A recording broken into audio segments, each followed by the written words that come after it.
tal, compañeros de las entidades federativas? Me da mucho gusto saludarlos. Bienvenidos a esta videoconferencia de Criterios Normativos 2012, emitida para todos ustedes, por supuesto, a través de su canal SAT Televisión. Y bueno, quiero darles algunos anuncios antes de poder comenzar con nuestra videoconferencia, ya que para ustedes como entidades federativas es importante saber, una, que contamos con un material del participante. Nuestras especialistas, que más adelante les presentaré, lo prepararon para que ustedes pudieran tenerlo ya en estos momentos. Auxíliense del responsable de formación que hay en cada una de las aulas de SAT Televisión para que en caso de que no lo tengan, se los puedan proporcionar con mucho gusto. Por otro lado, recordarles que al finalizar esta videoconferencia debemos presentar una evaluación. Esta evaluación, por supuesto, también la pueden consultar con el responsable de formación la manera en llevarla a cabo. Y bueno, y para finalizar, les quiero comentar que para que exista una interacción entre las especialistas que se encuentran aquí conmigo en el foro de SAT Televisión y todos ustedes, tenemos a su disposición el videodiálogo que se encuentra en la computadora que en cada una de las aulas de SAT Televisión se encuentra casi siempre del lado de enfrente. Para que ustedes en esa computadora puedan checar, está un chat al que nosotros denominamos videodiálogo y por el cual ustedes van a poder teclear sus comentarios, sus dudas, sus sugerencias, por supuesto, cualquier pregunta que tengan para que nosotros podamos a su vez plantearla a nuestras especialistas. Así que anímense a participar y vamos a comenzar con la presentación de las especialistas que hoy nos acompañan de la Administración General Jurídica de aquí del Servicio de Administración Tributaria. Me da mucho gusto recibir a la licenciada Lilia Lozano León. Ella es subadministradora de Normatividad de Impuestos Internos 2 de la Administración General Jurídica. ¿Qué tal, Lilia? ¿Cómo estás? Bienvenida. Muchas gracias, Tony. Muchas gracias por la recepción y gracias por la invitación. Al contrario, muchas gracias. Y también saludamos a Sandra Mariel Guzmán Ávila. Ella es jefe de Departamento de la Administración de Normatividad de Impuestos Internos 2, como también les mencioné, de la Administración General Jurídica. ¿Qué tal? ¿Cómo estás, Sandra? Hola, ¿qué tal? Muy bien, aquí, bienvenidos. Muchas gracias a ambas por estar aquí con nosotros y hoy vamos a compartir un tema muy interesante, sobre todo hablando de que nuestros compañeros que hoy nos acompañan en la audiencia son de entidades federativas.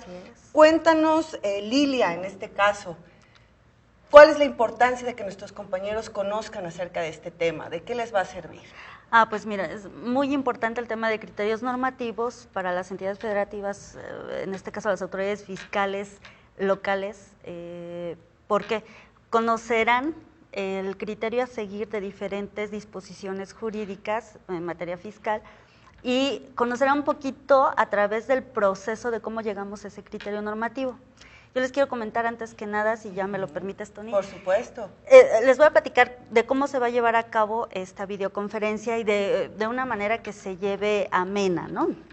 Primero vamos a hablar un poquito de lo que es la creación de los criterios normativos, de lo que es la historia de cómo empezó este grupo de trabajo y vamos a ir desmenuzando poco a poquito cómo se creó un grupo de trabajo, cómo es que surge, desde qué año, que data desde el 96, si mal no recuerdo, 92, cuando era subsecretaría todavía de ingresos.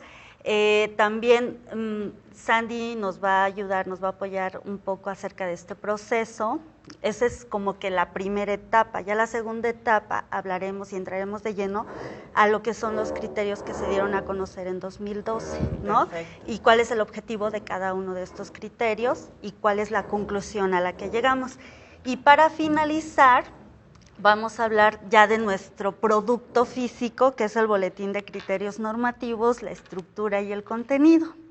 Entonces, quiero empezar a comentarles que, como ya les dije, cuando surgía una problemática de interpretación en legislación, pues se reunía un grupo de trabajo, lo comentaba y llegaban a un consenso y definían la línea a seguir, ¿no? Y que creo que es una modalidad general para cuando tienes una problemática, ¿no? La expones, la platicas, la explicas, se llega a un consenso y ya se tiene un resultado, o por lo menos tratamos de llegar a un resultado que es el más viable y el más práctico. Este grupo de trabajo fue creciendo a raíz de, ustedes como bien lo saben, la materia fiscal es muy versátil, es muy amplia la materia fiscal.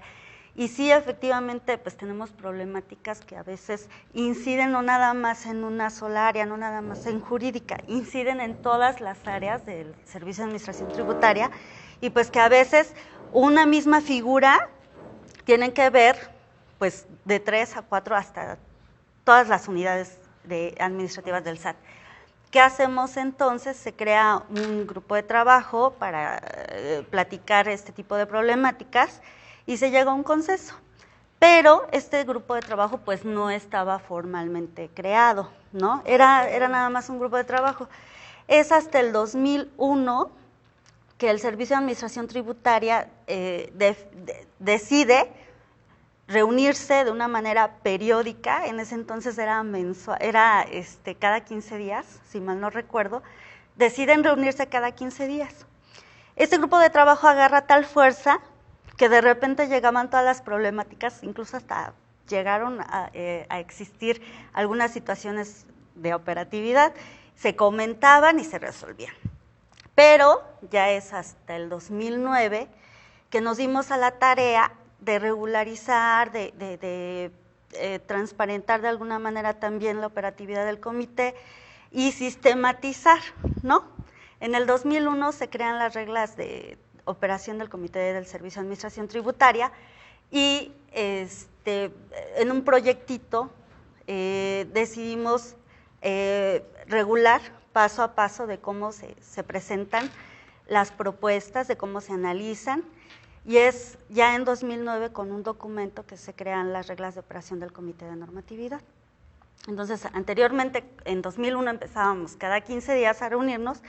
Ya en 2009 pues va siendo más pesado incluso para los servidores públicos que intervenían reunirse cada 15 días y dicen, no, pues mejor, lo más periódico posible es mensualmente. Y es entonces cuando también ya el grupo de trabajo se crea, pero de una manera muy, muy formal. Entonces ahorita Sandy nos va a ayudar a explicar precisamente cómo es que surge, cuál es la facultad, cuál es la competencia, y vamos a entender un poquito más de lo que es el Comité de Normatividad. Perfecto, pues adelante, Sandy, te cedemos la palabra. Comenzaremos con propiamente la creación de los criterios. Esta es una facultad originaria conferida por el RISAT directamente, ejercida por la Administración General de Grandes Contribuyentes y la Administración General Jurídica, respectivamente en el ámbito de sus competencias cada uno. El objetivo del Comité de Normatividad, bueno, ¿qué es el Comité de Normatividad? El Comité de Normatividad se constituyó como un grupo de trabajo necesario para establecer la adecuada interpretación de la legislación fiscal y aduanera. Es muy importante aquí recalcar esta parte de adecuada interpretación, pues es el criterio que habrá de seguirse, que todas las unidades administrativas del SAT tendremos que seguir una vez que se fije este criterio normativo, ¿no? Aunado a las diferentes secretarías fiscales, ¿no?, que tenemos en la República Mexicana. O sea, incide tanto en el SAT como en las entidades federativas. Okay. ¿No? Así es. Bueno, es importante también mencionar que en ella participan los administradores centrales normativos de las distintas administraciones generales del SAT. También aquí resulta muy, muy importante resaltar que hay ocasiones en las que por las cargas de trabajo de los administradores centrales, evidentemente, es necesario que alguien más acuda a estas sesiones, ¿no? Entonces, ¿quiénes sesionan en estos casos en que los administradores centrales no se pueden presentar? Se nombran delegados, que serían los administradores de las áreas, ¿no? Así es. ¿Y por qué los nombramos delegados? Bueno, porque finalmente el administrador que acude a las sesiones es quien tiene voz y tiene voto y definitivamente acude en representación del administrador central. Entonces sí es un apoyo muy, muy valiosísimo, importante, porque finalmente si no está el titular del área central normativa, pues está el representante que también pertenece a la central normativa, ¿no? Y digamos que tiene las mismas facultades. Sí, bueno, realmente el administrador central, pues lo nombramos representante por la facultad que tiene conferida respecto del RISAT, pero el administrador que en este caso lo apoya como delegado, al momento de emitir su voto, al momento de compartir un voto aprobatorio, en este caso de una línea a seguir, el administrador central lo hace suyo, ¿no? Es decir, aquí lo que se busca es, si el administrador central no puede presentarse, pues porque a veces sabemos que están de comisión, como en este caso nosotros, o incluso pues se le presenta otra problemática a la que tiene que acudir personalmente, no se vale decir pues no voy y no me presento y a ver qué pasa, no, acude en su apoyo un administrador con voz y voto y definitivamente se toma como si el mismo administrador central hubiera estado presente. Efectivamente, entra en suplencia directamente, como si fuera, como bien lo menciona Lili, en representación del central. Correcto. Con todas las facultades, vaya, en suplencia de... Ok, continuando con lo que es el comité de normatividad, habría que resaltar también que existen 2 grupos de trabajo en 2 materias distintas, en materia de normatividad de impuestos internos y en materia de comercio exterior, el cual... en estas 2 materias, estas 2 materias en que sesionan, es coordinado por la Administración General Jurídica. Estas sesiones pueden ser de 2 maneras también, ordinarias y extraordinarias. Ordinarias sesionan mensualmente, extraordinariamente, bueno, cuando así lo requiera el tema, la urgencia, la importancia del tema, vaya. Incluso hasta... no sé, se me ocurre un ejemplo cuando hay un desastre, como en este caso las lluvias que han provocado desastres, pues a veces se tienen que reunir de manera extraordinaria para tomar decisiones en cuanto a fiscales, ¿no? En cuanto a impacto fiscal, impacto incluso recaudatorio, ¿no? Es entonces cuando se toma como ejemplo una urgencia y dicen nos tenemos que reunir para definir cuál va a ser la línea a seguir en estos casos, ¿no? Se me ocurre. Muy bien. Ok, entramos directamente a lo que es operación en materia de impuestos internos, propiamente nuestra materia. En este comité en materia de impuestos internos se analizarán las distintas propuestas de criterio y en su caso serán aprobadas por unanimidad. Aquí también viene algo a resaltar. En el caso en que no se llegue a unanimidad en la sesión, lo que se haría sería posponer, digamos, el tema, se entraría al estudio a fondo del asunto y se volvería a sesionar. Entonces, aquí, Lili, yo creo que es importante preguntar qué pasaría en el caso en que no se llegara a unanimidad. Pues el caso en que no se llegue a unanimidad, porque sabemos que todos a veces tenemos diferentes opiniones, ¿no? Incluso cuando una opinión no coincide con la de los demás integrantes del comité, pues lo que hacemos es, bueno, a ver, vemos los elementos por los cuales no coincidimos, se analiza a fondo el asunto, posponemos, volvemos a sesionar, volvemos a analizar el tema, si definitivamente no llegamos a un consenso, se vuelve a sesionar y se vuelve a analizar, ¿no? La importancia aquí, como bien lo refiere Sandy, siempre es por unanimidad, o sea, siempre tratamos de trabajar en equipo y los integrantes del comité están obligados a dar un mejor resultado para brindarle al contribuyente pues la atención que se merece. Entonces, en estos casos, cuando un tema así por la trascendencia, por el impacto, por lo complejo que a veces que es la materia fiscal, pues sesionamos hasta que se llega a un consenso. Es decir, nunca es por mayoría de votos, a diferencia de otras figuras jurídicas que tenemos en la legislación mexicana, no es por mayoría de votos, siempre es de manera unánime. Entonces, tenemos una dificultad, tenemos un supuesto donde no estamos de acuerdo, lo volvemos a sesionar hasta que damos o buscamos una solución la mejor posible. Entonces, ¿qué importancia o trascendencia tiene esto? Como bien lo menciona Sandy, pues que los servidores públicos estamos obligados a interpretar adecuadamente la legislación. Es aquí cuando se conjunta lo que es la adecuada interpretación y la forma unánime.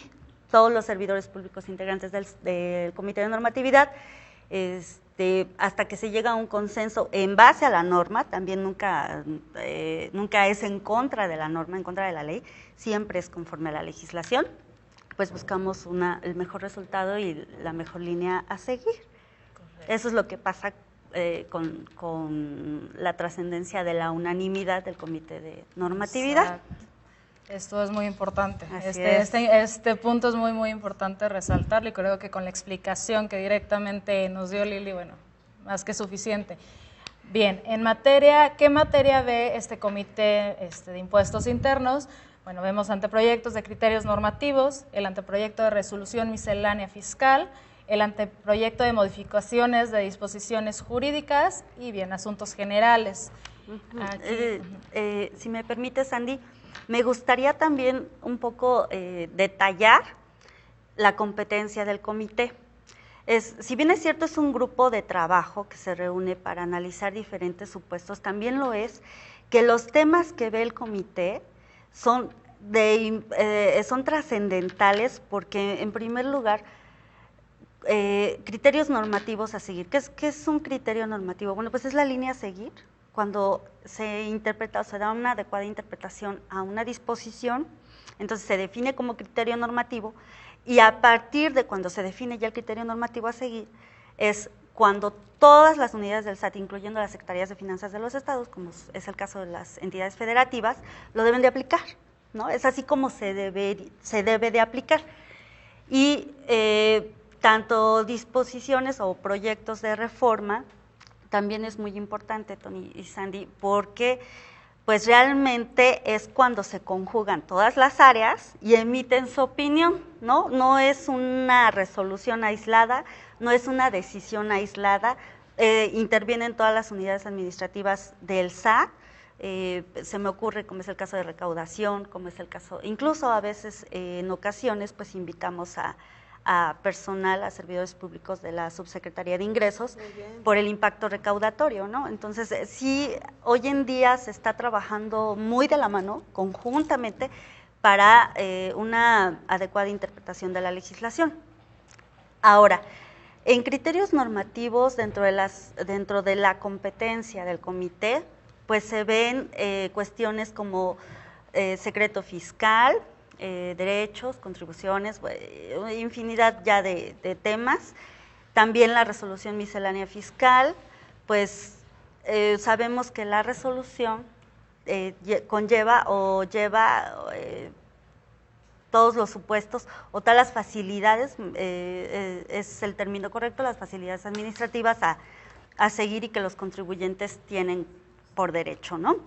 Entonces, quedamos que es tanto disposiciones jurídicas, proyectos de modificación, proyectos de reforma, proyectos de derogación, ahí se analizan dentro del comité.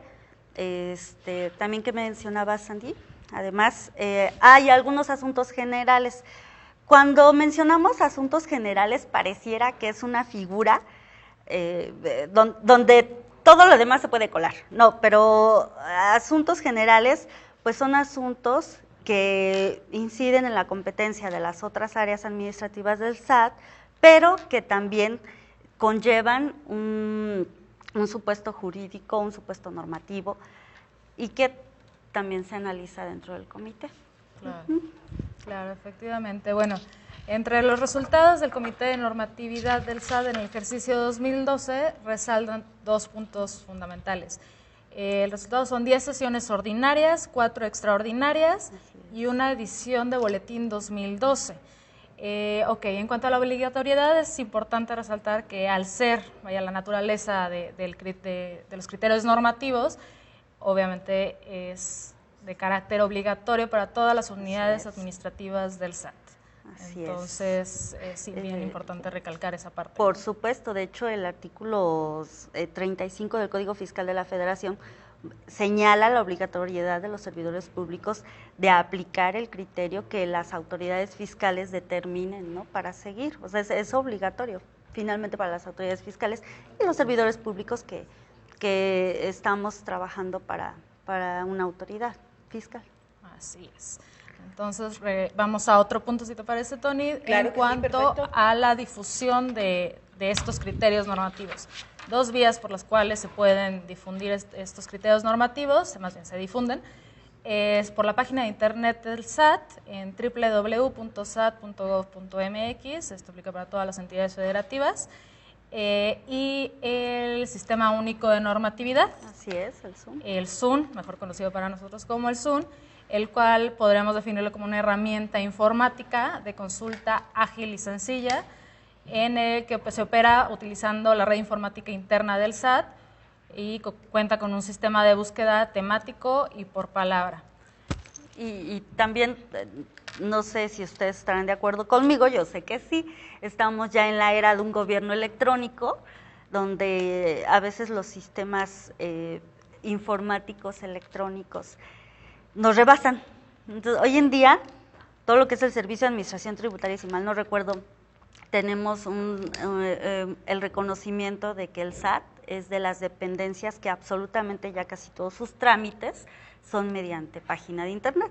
Entonces, aprovechando las tecnologías de la información que tenemos hoy en día, pues también podemos acceder a las normas, a los diversos supuestos normativos que maneja el Servicio de Administración Tributaria. Para nuestros compañeros de entidades federativas, pues también el buscar un supuesto, el buscar la interpretación que el Servicio de Administración Tributaria da a un supuesto jurídico, pues ya es mediante este medio, ¿no? Que es la red de internet, que hoy en día ya casi, pues la humanidad no puede vivir sin ella, ¿no? ¿Estarás de acuerdo, Sandy? No te muestra, ¿no? Exacto, esto es parte de una evolución que, como bien lo menciona Lili, bueno, ha ido sucediendo. Aquí en el SAT, bueno, se ha tenido como un propósito y creo que se ha ido logrando paulatinamente, cada vez va a ir incrementándose este uso. Digamos, Tony, que ya no es excusa el decir, el gobierno no me muestra en base a qué resolvieron mi consulta, en base a qué resolvieron mi asunto, sino que ya es, quieres consultar los criterios en los cuales nos basamos para resolver, están en la página de internet del SAT. Eso me parece fabuloso y Claro. sobre todo que ya ahorita se haga saber a todas nuestras autoridades cómo es que está funcionando todo este mecanismo dentro del Servicio de Administración Tributaria. Sí, así es. Creo que acá vamos a aprender algo muy valioso. Sí. Al menos yo. Sí, pues sí, Tony, y yo creo que hoy en día ya cualquier usuario, cualquier contribuyente puede tener acceso a lo que es la normatividad del Servicio de Administración Tributaria, como bien lo mencionaba Sandy, y además la ruta muy sencillita, en 4 pasos, Tony, es página del SAT, te vas a información fiscal, de ahí un clic a normatividad, aparece el rubro de criterios, y nos va a botar 2 rubros, que son criterios no vinculativos y criterios normativos, que es el caso de nuestra materia. Un clic en criterios normativos. En esta ruta encontraremos los criterios normativos correspondientes de 2004 a 2013, esa es la fecha. Ok, a continuación Lili nos hará favor de mencionar la compilación de criterios normativos correspondientes a 2012. Y si les parece bien, Tony, para no hacer más tediosa nuestra charla, pues ¿qué les parece un receso? Un receso y regresamos con el Perfecto. tema de compilación 2012 que bien nos anunció ya Sandy, estará abordando nuestra especialista Lilia Lozano. Así que bueno, tienen la oportunidad en este momento de mandarnos todas sus dudas y sus comentarios.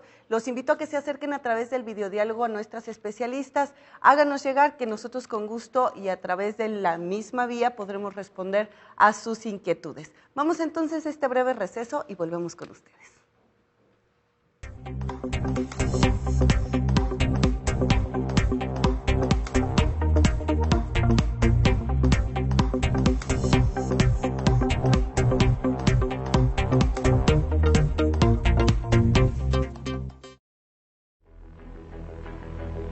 Bloque informativo SAT Televisión.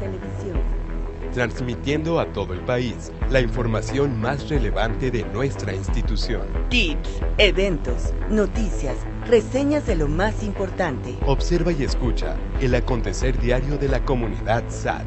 Transmitiendo vía satélite desde la ciudad de Santiago de Querétaro, en Allende 8 Sur, Colonia Centro. Bloque informativo SAT Televisión. Información en la institución.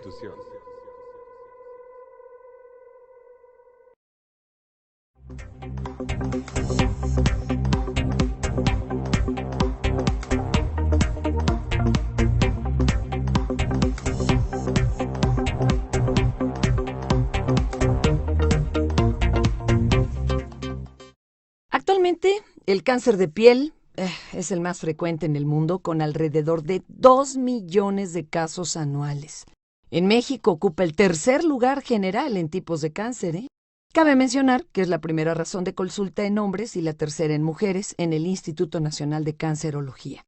Y bueno, la causa principal del cáncer de piel es la exposición a los rayos ultravioleta A y B. Con la exposición a la luz del sol se liberan las hormonas que producen la melanina y esta, al acumularse, oscurece la piel y bueno, pues así es como nos bronceamos. Aprende cómo mantener al sol a su debida distancia. Aplica una cantidad abundante de protector de factor mayor a 30 en todo tu cuerpo. Hazlo cada 2 horas o después de haber nadado. Evita exponerte al sol de las 10 a las 17 horas, que es cuando los rayos son más intensos. No debes permanecer bajo los rayos directos del sol por más de 20 minutos, aunque uses bloqueador solar, ¿eh? No expongas directamente a los menores de 3 años. Protege tu rostro con un sombrero de ala ancha al menos de 7 centímetros. Usa lentes de sol con película de protección UV. Procura usar ropa y recuerda que los colores oscuros absorben mejor la luz y con ello el daño.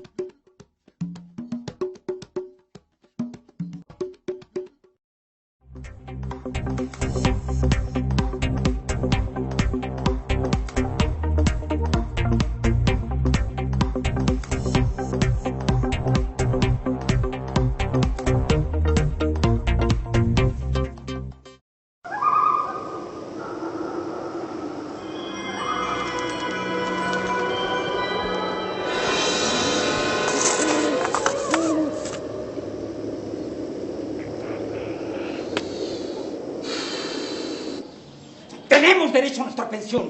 ¡Ya páguenos! Yo los comprendo, pero bueno, por desgracia los recursos del municipio no alcanzan. Hay muchos gastos. Como pagarle aguinaldos a los difuntitos, ¿verdad? ¿Qué dice, señorita? Que gracias a una investigación que hice por internet, descubrí que aquí cobran varias personas que ya están muertas. Ya basta de tarugadas. ¡Fuera de aquí! Ya nos vamos. Pero no va a ser tan fácil correr a los auditores que van a venir a verlo. Y son bien buenos para hacer cuentas. Mira, yo que pensaba que estas cosas nada más servían para perder el tiempo. Pues también, abuelito. Si quieres, te enseño unos videojuegos.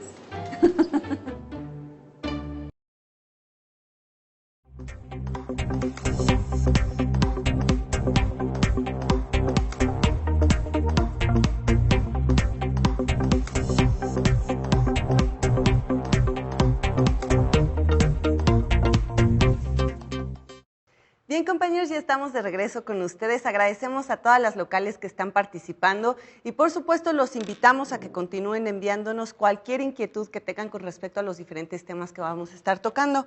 Como ustedes ya pudieron observar, hemos cubierto con el tema número 1, en el que platicamos con nuestras especialistas acerca de la creación de los criterios, la obligatoriedad y la difusión de los mismos. Vamos a ir, como bien una de ellas nos lo mencionó, previo al corte, con el tema de compilación 2012. Así que de igual manera les insto a que presten atención a nuestras especialistas y a que por supuesto puedan participar con nosotros enviando todas sus inquietudes a través del videodiálogo. Vamos entonces a ceder nuevamente la palabra, en este caso a Lilia Lozano, quien nos va a platicar acerca de los criterios normativos emitidos en el ejercicio fiscal 2012. Muchas gracias, Tony. Bueno, y vamos a continuar con nuestra videoconferencia. Quisiera un poquito precisar, les vamos a mencionar los criterios normativos en 3 bloques que fue como se dieron a conocer en el 2012. 3 oficios fueron los que emitió la Administración General Jurídica. El primero es de una forma semestral, surgió en julio, el 23 de julio del 2012, y ¿por qué semestral? Bueno, es que en ese entonces las reglas de operación así lo señalaban, que debíamos dar a conocer los criterios normativos semestralmente, pero como vemos la importancia y la trascendencia de nuestros temas, de nuestros criterios, se decidió a petición de los integrantes del comité reformar esa regla y ahora no es semestral sino trimestral. Entonces continuamente estamos dando a conocer la normatividad dentro del SAT. El segundo oficio se dio a conocer en el mes de octubre, el 22 de octubre del 2012, y el tercero en el mes de noviembre. Estos dos oficios sí fueron muy cercanos porque fue aquí donde se hace la reforma de las reglas de operación del Comité de Normatividad. Entonces vamos a empezar con el primero de ellos, vamos a empezar con la materia de Código Fiscal, que es el criterio 4 del 2012. Se refiere a regalías por el uso o goce temporal de derechos de autor sobre obras literarias, artísticas o científicas. El objetivo de este criterio es principalmente, primero, señalar que por el uso o goce temporal de las obras literarias, científicas o artísticas, cualquier contrato que se celebre el propietario de la obra por el uso o goce temporal, será considerado como, digámoslo así. En sí, el Código Fiscal nos señala que se entiende por el uso o goce temporal, dentro del derecho federal común, los conceptos de supletoriedad. Más bien en este sentido es el artículo 5 que nos refiere el Código Fiscal de la Federación, que se puede aplicar supletoriamente una ley secundaria, en este caso la Ley Federal de Derechos de Autor. Esta ley nos refiere que por el uso o goce nos refiere más bien al uso o goce temporal del derecho sobre la propiedad de una obra literaria. En este sentido, cualquier contrato que se celebre por el uso o goce temporal de esta obra, pues será considerada como regalía, ¿no? Entonces, la regalía, en este caso, pues será gravada. Nos pasamos al siguiente criterio, que es el 15 del 2012, también en materia del Código Fiscal Federal, que es el referente a la resolución de las consultas relativas a la metodología utilizada en la determinación de precios y transferencias. ¿Qué sujetos podemos considerarlos como sujetos, digámoslo así, interesados en realizar este tipo de consultas? Bueno, pues aquellos sujetos que precisamente sean personas morales y que de hecho tengan interés sobre este tipo de materias, que es metodología sobre precios de transferencia. Y en este caso, pues operaciones relacionadas con residentes en México. Pasamos al tercer criterio, y aquí vamos a cambiar de ley, en este caso es la ley del impuesto sobre la renta, es el 42, y este criterio nos señala las formas en que los contribuyentes podrán acreditar la residencia fiscal en un país con el que México haya celebrado un tratado para evitar la doble tributación. Y en este sentido son dos supuestos en que podrán acreditar su residencia, que es mediante la certificación de residencia o bien la certificación de la presentación de la declaración del último ejercicio del impuesto sobre la renta. El siguiente criterio normativo nos habla también en materia de impuestos sobre la renta, nos habla sobre beneficios de los tratados para evitar la doble tributación, y es necesario el cumplimiento de las disposiciones vigentes de los procedimientos para su aplicación. Es decir, no basta con que yo me acoja o con que yo diga soy beneficiario del tratado para evitar la doble tributación, sino que el contribuyente tendrá que cumplir con todos y cada uno de los requisitos mencionados en la ley de que se trate para ser beneficiario de este tratado. En este sentido, pues no basta con decir soy contribuyente y me acojo al tratado, ¿no? Sino tenemos que cumplir todos los requisitos que nos señale la ley para que nos hagamos acreedores del beneficio del tratado para evitar la doble tributación. El siguiente criterio, también en materia del impuesto sobre la renta, es por dividendos o utilidades. Este criterio, aquí sí les puedo comentar que el debate estuvo muy intenso, muy interesante, porque el artículo 11 de la Ley del Impuesto sobre la Renta dispone que cuando las personas morales distribuyan dividendos o utilidades y como consecuencia de ello pues se pague el impuesto sobre la renta, podrán efectuar el acreditamiento correspondiente únicamente contra el mismo impuesto. ¿no? Y el dictamen de la Comisión de Hacienda,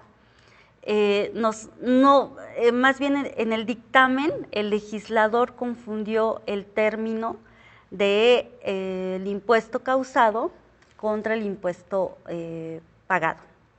Es decir, equiparó el concepto de impuesto sobre la renta que resulta a cargo contra el impuesto causado.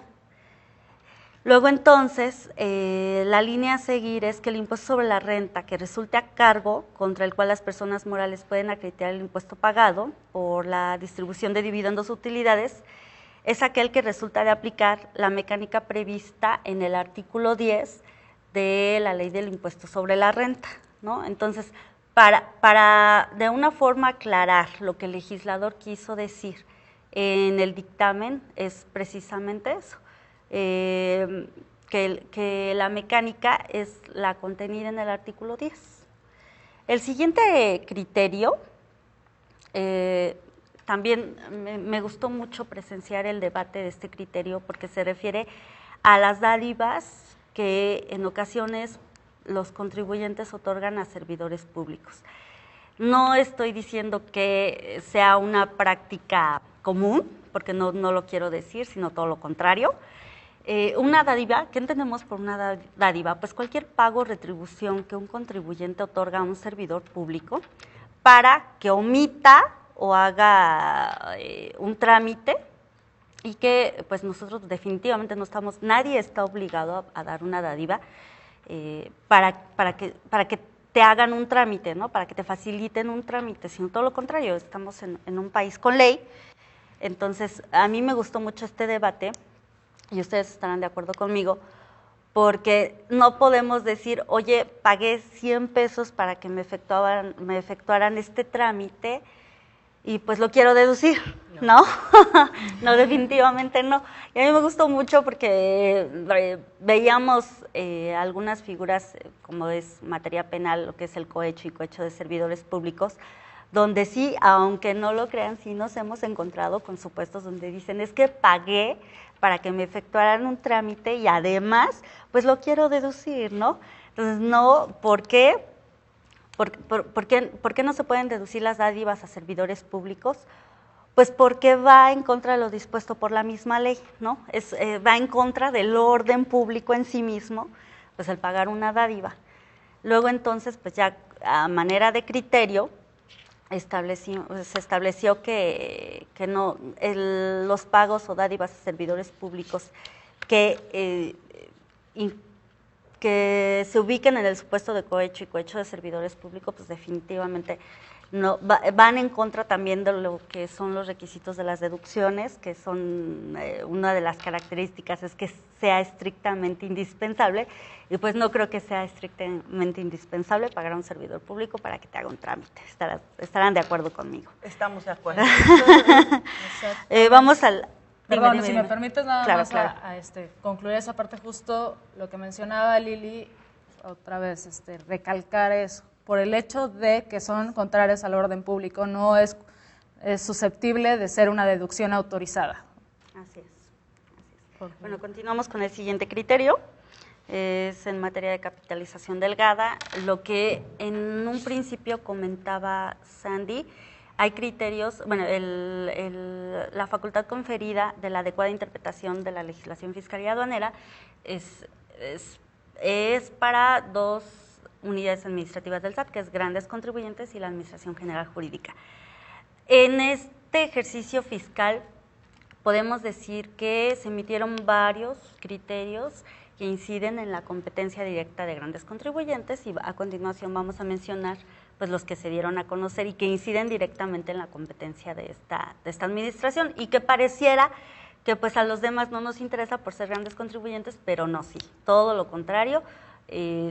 Estas opiniones, estos criterios, pues definitivamente todos los debemos de conocer, pues para tener la referencia de los supuestos jurídicos, ¿no? Y entonces vamos a pasar a lo que es el criterio 62 del 2012, y también habla un poquito acerca de las deducciones, que no es deducible la pérdida por fluctuación cambiaria, ¿no? En moneda extranjera. Entonces también estarán de acuerdo conmigo en que el hecho de que una moneda extranjera fluctúe y digamos, se devalúe y en ese caso a mí como contribuyente me ocasione una pérdida, pues no puedo decir porque se devaluó mi moneda, entonces ahora quiero que me hagan deducible, ¿no? Pero aquí una parte muy importante es, no será deducible la pérdida cambiaria cuando el monto de la deuda, por ejemplo, exceda del triple del capital de los contribuyentes, ¿no? Es decir, si el monto de la deuda que tiene el contribuyente con la autoridad fiscal excede del triple, pues definitivamente no podrá ser deducible, ¿no? Si es menor, pues por supuesto que sí, también no somos tan legalistas en este sentido. Pasamos a otro criterio que se refiere a las personas morales que celebran operaciones con partes relacionadas con residentes en México. También si me pueden poner la lámina también para que los televidentes ubiquen el criterio, que es el 67 en materia del impuesto sobre la renta.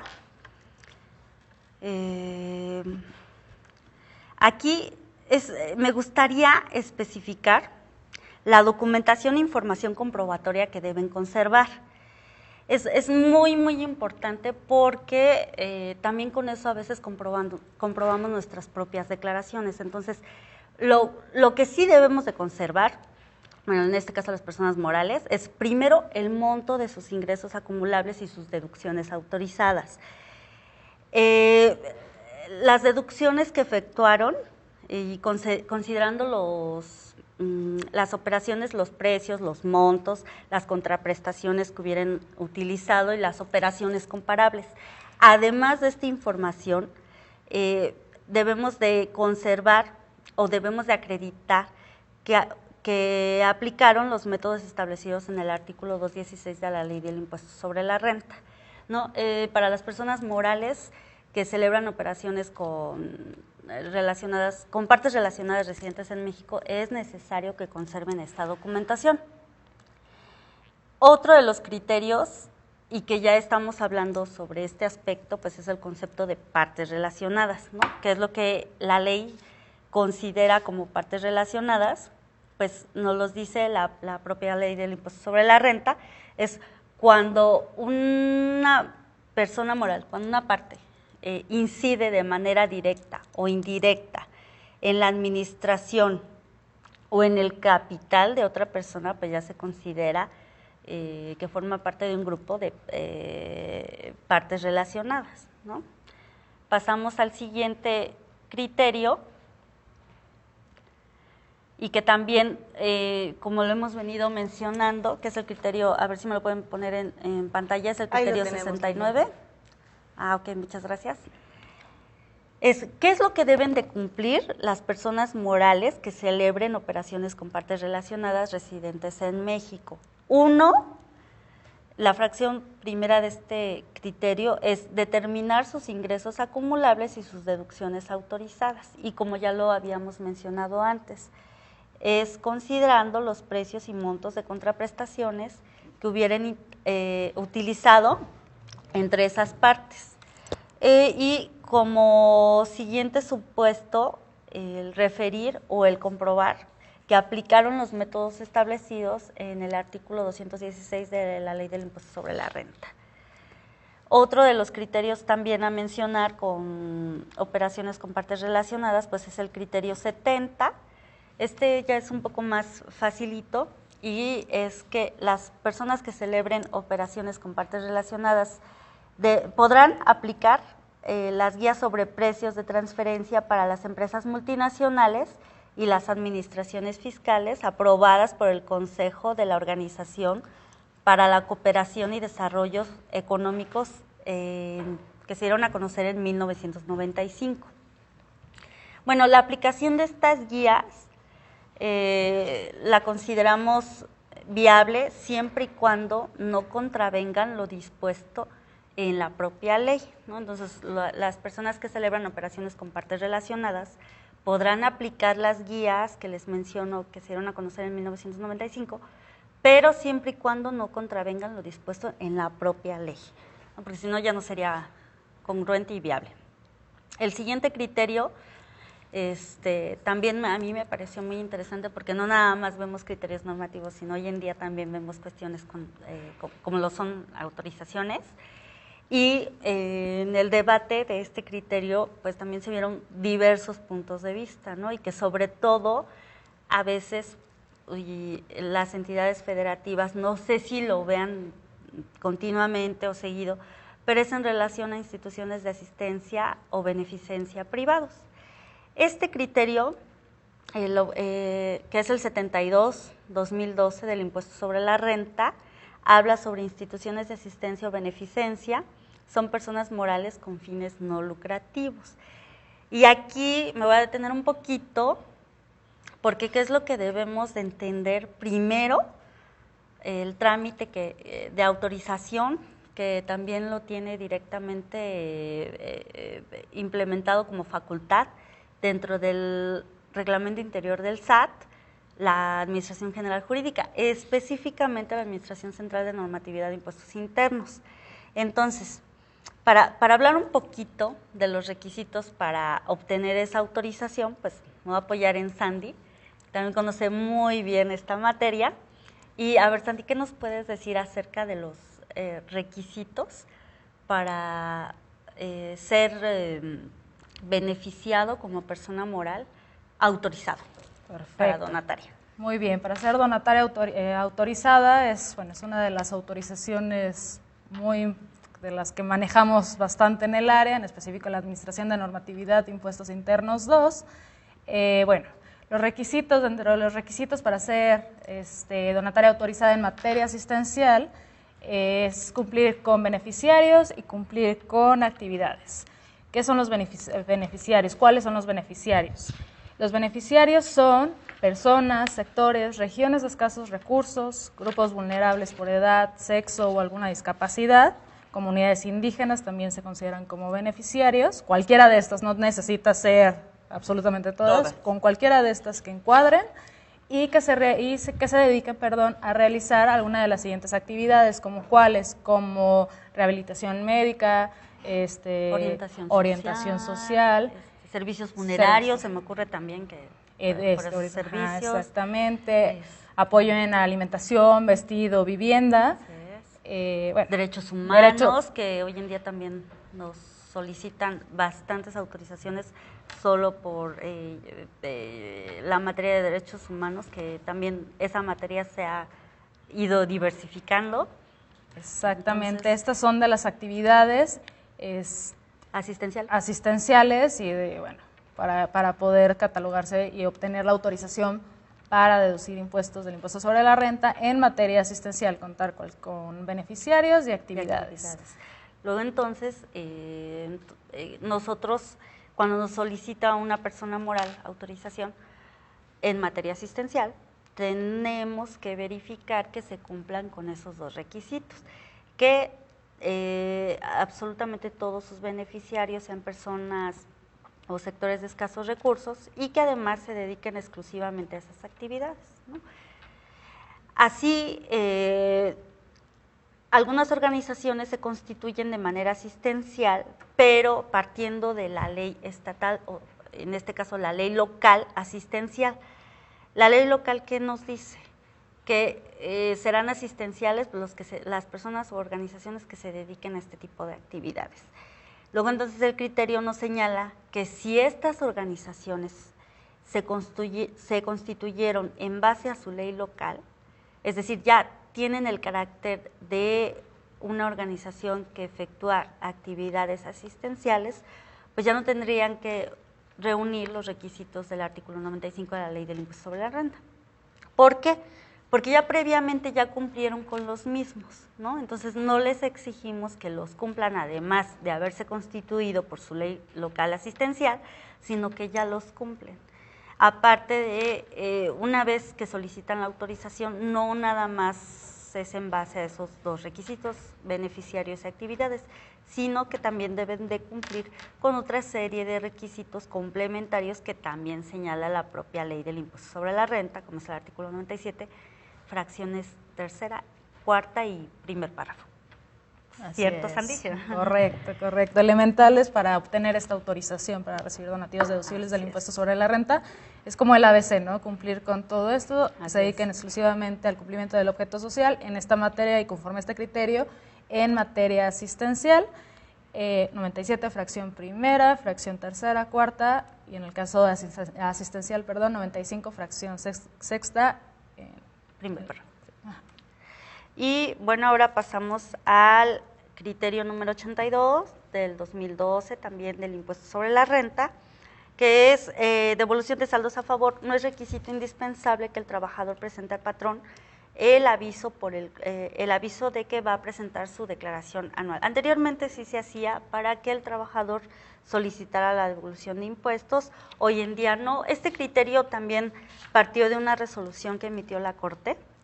La Corte señala que no es necesario la presentación del aviso, sino que basta solamente con la presentación de la declaración anual. Y ahora, anteriormente se rechazaban las devoluciones por no haber presentado el aviso. Hoy en día no es así. Hoy en día, si no presentamos el aviso al trabajador, no hay ningún problema. Usted con que presente su declaración y con que le salga un saldo a favor, pues usted puede solicitar la devolución, ¿no? Y que eso también es importantísimo para nuestras entidades federativas. Pasamos al siguiente criterio, que es el 91, ingresos por honorarios. En este criterio, el objetivo del criterio en sí es muy específico. Los ingresos por honorarios deberán ser considerados pues ingresos por actividades empresariales, sin más. El siguiente criterio, ya pasamos aquí a lo que es la ley del impuesto empresarial a tasa única, es el criterio 95, sociedades cooperativas de ahorro y préstamo, pues no es también muy específico, no están obligados al pago de IETU por el concepto del margen de intermediación financiera, porque estas sociedades cooperativas de ahorro no realizan, no efectúan intermediación financiera, por lo tanto, pues no son sujetas o sujetos de IETU. Ahora sí, nos vamos con el criterio 123, pasamos a otra materia, a otro impuesto que es el impuesto al valor agregado, es la exención de comisiones por el otorgamiento de créditos hipotecarios de vivienda. En este criterio llegamos a establecer que las comisiones por el otorgamiento de créditos hipotecarios para vivienda pues son exentas. Si no están dentro de ese supuesto, no van a ser considerados exentos. Y nos mantenemos en esa lámina porque tenemos también otro criterio en materia de impuestos sobre la renta. Aquí les quiero mencionar que este es el segundo bloque del segundo oficio por el cual dimos a conocer los criterios normativos en 2012, que es la operación de maquila para los efectos de la ley del impuesto sobre la renta. El alcance del concepto de transformación. Y es que existió un decreto o existe un decreto para el fomento de la industria manufacturera. La operación de maquila es la que, entre otras, cumpla con las mercancías y se sometan a un proceso de transformación. Aquí lo que se estableció es el alcance que tiene precisamente el concepto de transformación. Muy sencillito. Con que una mercancía se mezcle, se combine, se disuelva en otra mercancía o digámoslo así, en otra materia prima, es considerada transformación, ¿no? Porque anteriormente decíamos transformación, pues algo que le cambie la forma, entonces ya se transformó. No, basta también con que se mezcle, con que se disuelva, ¿no? Entonces sí ya consideramos aquí, o la ley ya considera que sí sufre una transformación, no necesariamente tiene que cambiar de forma, no necesariamente tiene que cambiar propiedades, sino con que se mezcle, ya la ley lo considera transformación. Si me permites, Claro, Lili, claro. nada más agregar un punto a esto, es que incluso dentro de este criterio se toma en cuenta el desarrollo del producto y la mejora de la calidad del mismo, se considera ya como transformación. Entonces ya no solamente es combinar, un insumo con otro insumo para crear uno nuevo, ya se llega hasta este punto, ¿no? Lo que puede ser embalaje, etiquetado, que anteriormente, bueno, pues no lo ubicábamos como una transformación, ahora sí entra dentro de esto. Ay, muchas gracias, Andy, por la precisión, muy buena. Y continuamos con cuestiones de maquila, ¿no? Lo que es operación de maquila. El criterio 93, también si me lo pueden poner en pantalla, por favor, es para los efectos del impuesto sobre la renta, las mercancías con las que debe realizarse los procesos de transformación o operación. Aquí también muy sencillito, llegamos a la conclusión, o se llegó a la conclusión de que la maquinaria y equipo no comprenden herramientas, instrumentos, moldes, refacciones destinados al proceso productivo, ¿no? Entonces, continuamos con lo que es el concepto de transformación y aquí para hacer una pequeña pausa, Tony, si te parece, damos un receso. Claro que sí. Para continuar ya con el tercer bloque de criterios normativos que lo constituye el tercer oficio del 2012. Muy bien, entonces nos quedamos hasta este segundo oficio. Vamos a darles un receso para que ustedes puedan acercarse nuevamente al videodiálogo en caso de que tengan alguna pregunta de esta serie de criterios normativos que ya nos platicaron nuestras especialistas, para que por favor nos los hagan llegar. Y entonces vamos a este breve receso y continuamos entonces con los que se refieran a este tercer oficio. Vamos al corte. La bicicleta es la máquina más eficiente jamás inventada que más puede hacer por reducir la contaminación atmosférica. Es ideal para desplazamientos urbanos y es el transporte más barato que existe. Es rápida, cómoda y con obvias ventajas medioambientales, pero sus principales ventajas son para nuestra salud y nuestra economía. Ir en bicicleta supone un incremento notable en nuestra salud física y psíquica, reduce las emisiones tóxicas y el efecto invernadero, propicia un ahorro de combustible y, en consecuencia, de dinero. Anímate a usar la bicicleta. Es un medio saludable, cómodo, seguro, viable y para todas las edades. Si usas coche, calcula el precio real del kilometraje, incluyendo, además del gasto de gasolina, el gasto en seguros, impuestos de circulación, mantenimiento del vehículo, como cambio de aceites, de filtros, frenos, llantas, gastos en estacionamiento, etc. Además, también se deben evaluar posibles averías o desperfectos, el riesgo de accidentes, el estrés de los embotellamientos y el tráfico, la contaminación provocada a nivel atmosférico y acústico y los problemas de la vida sedentaria que provoca. Para hacer tu camino más seguro y eficiente, ten en cuenta estos sencillos consejos. Circula con prudencia, usa el casco y respeta siempre las normas de circulación. Hazte visible, usa ropa reflectante o blanca y usa reflectantes en las ruedas y las partes delantera y trasera de la bici. Circula correctamente por tu derecha u ocupa el espacio central del carril por el que te desplaces. Si circulas por lugares peatonales, recuerda que los peatones tienen prioridad. Lleva una bolsa con ropa de recambio, una toalla pequeña y desodorante en caso de que tu recorrido sea largo y tiendas a sudar. Sal con tiempo y disfruta el paseo. Ten en cuenta que ir en bicicleta es 3 o 4 veces más rápido que andando y se pierde menos tiempo en el tráfico y en buscar estacionamiento. El robo de bicicletas es más raro que el de coches, pero por supuesto se deben tomar algunas precauciones. Usa siempre una cadena que ate, si es posible, ambas ruedas y el cuadro de la bicicleta. Utiliza la bicicleta como tu medio de transporte y no te arrepentirás. Intenta, para comenzar, alternar días de bicicleta con tu transporte habitual. Hasta que no lo pruebes, no sabes de lo que te estás perdiendo.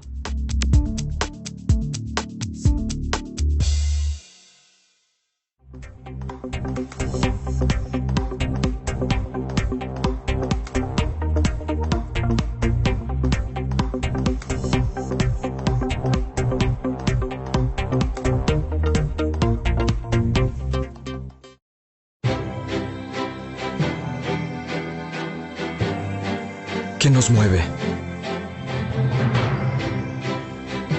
Nos mueve el amor por México. Nos mueve las ganas, el orgullo. Nos mueve un nuevo impulso, la fuerza de un nuevo espíritu. Nos mueve que pensamos de otra manera. que somos distintos y que no nos vamos a detener hasta llevar a México a donde se merece, a un mejor futuro. Nos mueve el que tenemos las ideas y sabemos cómo hacerlo. Nos mueve un gran compromiso, el compromiso más grande que jamás hayamos hecho. Mover a todo un país, mover a México. Gobierno de la República.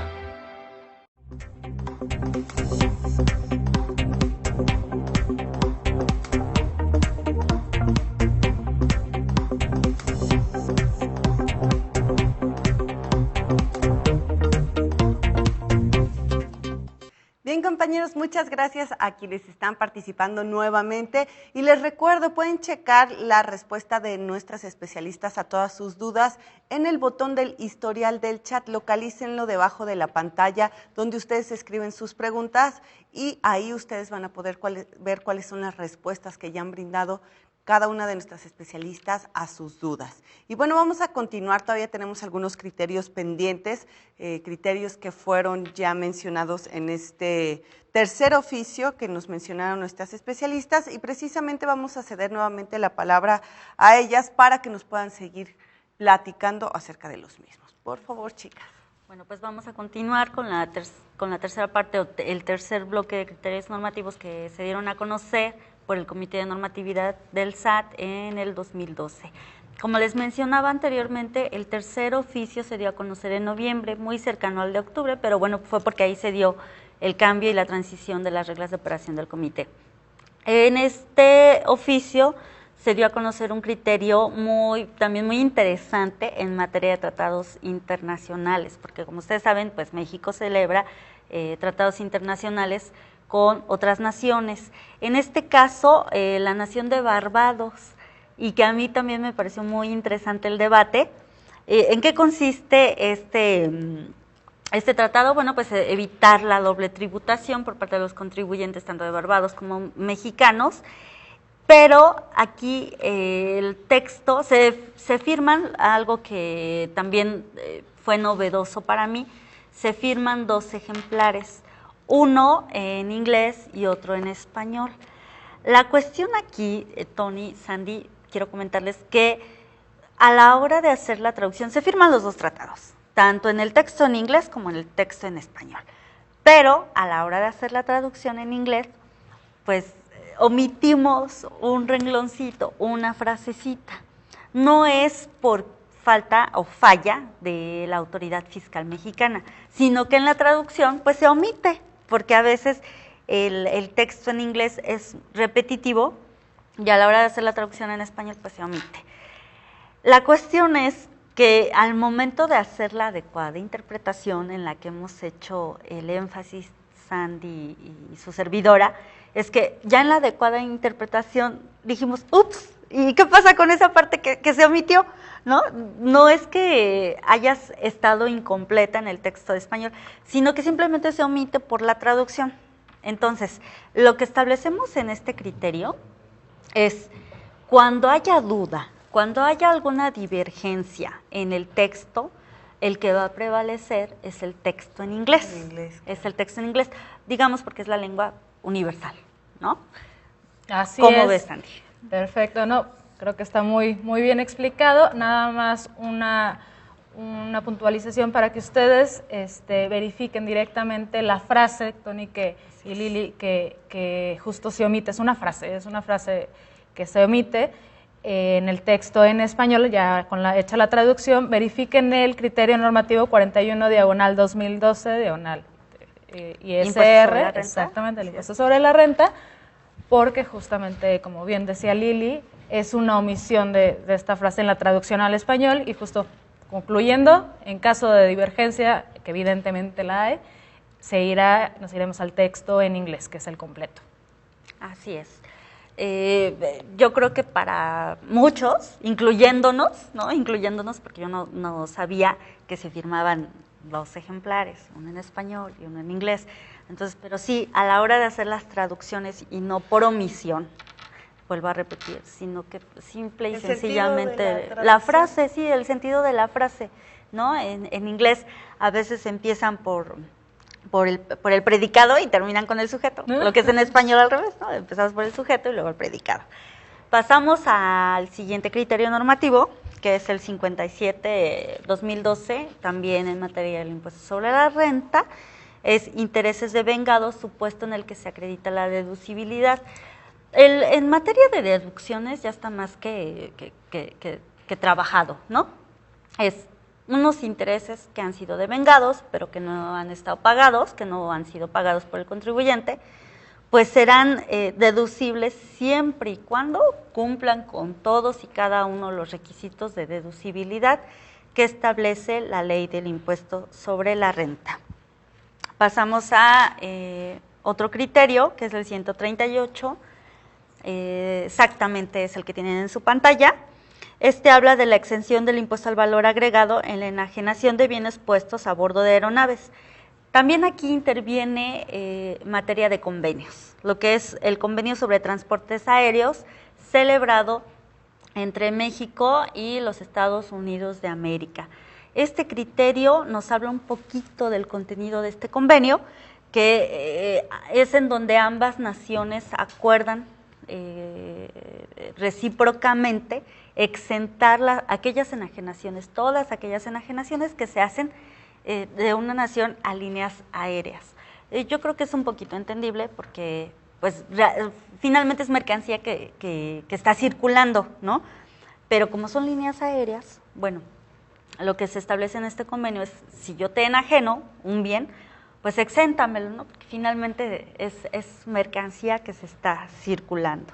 Y aquí el convenio establece o refiere que los impuestos, tanto los impuestos aduanales como los arbitrios, los derechos de inspección y otros impuestos, es aquí donde viene el detalle, el convenio señala otros impuestos o gravámenes nacionales, tanto de México como de Estados Unidos de América. Entonces, todas aquellas enajenaciones están libres de estos impuestos, entiéndase impuestos los que existan en ambas naciones, ¿no? Pasamos al siguiente criterio, es en materia también de autorizaciones, donde también interviene la Administración General Jurídica directamente, que es la autorización para enajenar acciones a costo fiscal. La sociedad emisora, el objetivo principal de este criterio es establecer que la sociedad emisora de las acciones no requiere estar constituida en México, ¿no? Entonces, el propio titulito del criterio ya nos indica que las sociedades que deben estar constituidas en México y pertenecer al mismo grupo en los términos del 26 de la Ley del Impuesto sobre la Renta son el enajenante y el adquirente, y no necesariamente quien emita las acciones. Entonces, pasamos al siguiente criterio, que es el 99, que también está en la misma lámina que tienen visualizada en el monitor, y se refiere a la contraprestación pagada con acciones o partes sociales por aportaciones en especie a sociedades mercantiles. Se considera efectivamente cobrada, ¿en qué momento? A la entrega de las mismas, ¿no? Muy sencillito. Pasamos al siguiente criterio, que ya es de los últimos, el 125, comisiones de agentes de seguros, nos ubican en el supuesto de exención del IVA, aquellas contraprestaciones a personas que no tengan el carácter de agentes de seguros. Y con este criterio finalizamos lo que es el tercer bloque de nuestra videoconferencia. Con este criterio ya se concluye el dar a conocer, o se concluye lo que se dio a conocer en el ejercicio fiscal 2012. Como verás, Tony, pues sí, estamos hablando de cerca de, no sé cuántos fueron, digamos 13, como 20 y tantos criterios normativos, y que comparado con las sesiones que celebró el comité, pues digamos que en estadística, pues un criterio por sesión, lo cual es muy bueno, porque pues, el Servicio de Administración Tributaria sí está trabajando. Muy bien, sí se nota. Sí se nota. ¿De qué nos vas a hablar ahora? Mira, yo quisiera concluir que el producto físico del Comité de Normatividad de Criterios Normativos en materia de impuestos internos, el producto físico final, pues es nuestro boletín, ¿no? E incluso algunas entidades federativas en ocasiones nos han solicitado, oye, el boletín del 2004 y el boletín del 2007 y el boletín del 2011. Entonces, ya es un producto físico en el cual el contribuyente, el servidor público, cualquier autoridad fiscal, pues tiene a la mano ya el criterio normativo, el criterio, la línea a seguir de un supuesto jurídico. Estamos hablando que hoy en día, hoy por hoy, en el 2012, los criterios normativos que componen el boletín son 143. La importancia que tiene el boletín, Tony, pues es que muchos de estos criterios a veces se elevan a texto de ley, a veces se elevan a reglamento de ley o incluso resolución miscelánea fiscal, como es el caso de algunas cuestiones de renta, de algunas cuestiones de IVA, que ya les invito a estar sumamente informados acerca de los criterios normativos que da a conocer el SAT, porque en ocasiones pues nos perdemos y decimos, existía en el 2005 un criterio. No, sigue existiendo, lo que pasa es que ahora ya está contenido en ley, en reglamento, en resolución miscelánea fiscal, ¿no? Ya también vamos a hablar un poquito de lo que es nuestro producto final, como les vuelvo a repetir, orgullosamente es el boletín de criterios normativos, del cual ya Sandy nos estará platicando acerca de su estructura. Bueno, como bien lo dices, Lili, efectivamente, la estructura, vamos a hablar un poco de la estructura y el contenido del boletín 2012, lo que es materia el día de hoy, ¿no? En cuanto al contenido, como bien lo decía Lili, fueron 143 criterios normativos en materia de impuestos internos, se conforma por un índice general. El índice general se encuentra al inicio del boletín, enumera los criterios normativos por el número de criterio y finalmente, al final del boletín se encuentra el índice alfabético que se nombra por nombre de criterio. Es importante ubicar cómo se conforma el boletín para mejor proveer, ¿no? Exactamente. Es decir, si yo tengo la idea de que existe un criterio en materia de IVA, que esto nos ayuda mucho también la identificación de los criterios, es primero el ejercicio fiscal, el número consecutivo, pero como bien dice Sandy, ¿no? A veces yo quiero buscar un criterio que hable de devoluciones, de compensaciones, de materia prima, de mercancías, y podemos mencionar infinidad de supuestos. Luego entonces, pues también la herramienta de búsqueda nos ayuda, ¿no? Porque tenemos ubicados los criterios tanto en un número consecutivo como en nombre del criterio, la materia, así es. Exactamente, en materia de consultas, bueno. No sí. Exactamente, bueno, en cuanto a la estructura del boletín 2012, se conforma por 5 apéndices. El apéndice 1 lo integra 6 criterios normativos relacionados con comprobantes fiscales. Sí, que es muy importante tener los antecedentes de aquellos criterios que ya fueron derogados. Con la reforma del 2012 de comprobantes fiscales, que a partir de enero del 2012 los comprobantes fiscales deben de ser digitales, bueno, aquellos criterios que existían en esta materia los compilamos en un apéndice para que tengamos los antecedentes si en algún momento se requieren, ¿no? Así es. El apéndice 2 lo integran 3 criterios históricos de la Ley del Impuesto sobre Tenencia o Uso de Vehículos. El apéndice 3 contiene criterios históricos de la Ley del Impuesto al Activo. También ya está derogada y que también nos sirven como antecedentes. Exactamente. Apéndice 4, criterios normativos justo derogados. Así es. Y el apéndice 5 corresponde a los antecedentes. Sí, aquí me gustaría explicarles un poquito por qué tenemos apéndices históricos y por qué tenemos un apéndice de criterios derogados. Que de simples oídas decimos, pues no son los mismos. Lo que pasa es lo siguiente. Compilamos en un apéndice los criterios de aquellas legislaciones que ya fueron derogadas. Pero cuando entramos al apéndice 4, que son criterios normativos derogados, nos referimos a los criterios derogados de ese ejercicio fiscal. O sea que en ese apéndice ustedes pueden observar, ustedes pueden conocer aquellos criterios que fueron derogados en ese ejercicio fiscal. Los históricos pues ya son de legislaciones, ¿no? Y yo creo que con esto pues concluimos nuestra participación. Muchas gracias. Muchas gracias. Al contrario, muchas gracias a ustedes. Y por último, yo nada más les pediría que nos pudieran dar a todos nuestros compañeros una conclusión, claro. Alguna recomendación o mensaje que desean mandar a todos quienes conforman las entidades federativas, en este caso las áreas de finanzas de los estados, para que ya se lleven un comentario de nuestros especialistas. Bueno, pues en primer lugar seguimos a sus órdenes, estamos a sus órdenes para cualquier consulta que nos quieran hacer, para cualquier duda que surja, incluso para proporcionarles el boletín. Nosotros no tendríamos ningún problema, que finalmente ya dijimos que está disponible en la página del SAT, pero por si lo quieren o lo requieren en correo electrónico, adelante. Como conclusión, yo les puedo decir o les puedo también recomendar que día a día ingresen a la página del SAT y conozcan también los criterios normativos que se han dado a conocer.